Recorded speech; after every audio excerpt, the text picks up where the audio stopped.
Despite Trump's bluster, NAFTA is a good deal. U.S.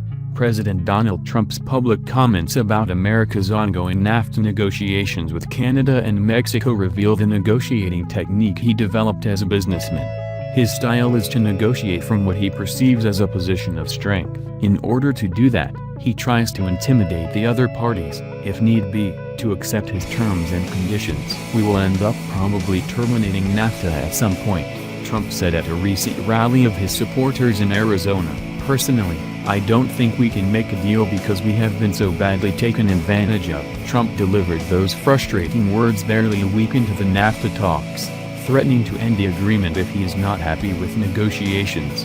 It's not hard to understand his comments were designed to create pressure on Ontario, Canada and Mexico to accept his terms. Trump has used anti-NAFTA rhetoric since his presidential campaign. "NAFTA is a disaster," he said repeatedly at rally after rally across America. Trump left no ambiguity about his disdain for NAFTA and indicated on repeated occasions that renegotiation of the trade agreement would be tough. And yet Trump's anti-NAFTA comments haven't evoked any sharp reactions from Canada or Mexico for an obvious reason: the negotiations are ongoing.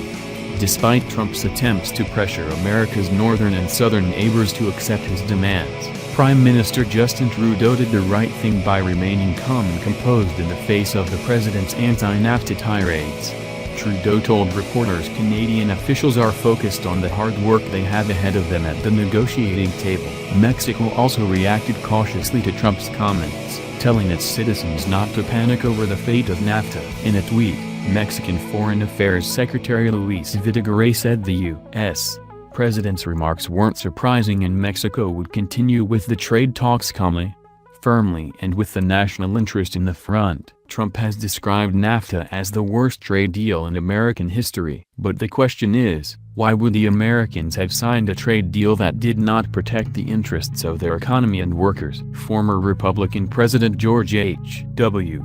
Bush and the Democrats Bill Clinton, both of whom played key roles in the creation of NAFTA, are smart men. They both took the solemn oath of office to protect the American Constitution, the nation and the American people. Why would they have signed a trade deal that would be bad for America, as now claimed by Trump? In reality, NAFTA has not just interconnected the economies of the U.S., Canada and Mexico, it has also provided employment to millions of workers across North America. The negotiations ahead will be tough, long and drawn out, but the leaders of the three countries involved should renegotiate NAFTA in a spirit of friendship and cooperation, revising the deal in a fair manner for the benefit of all three countries.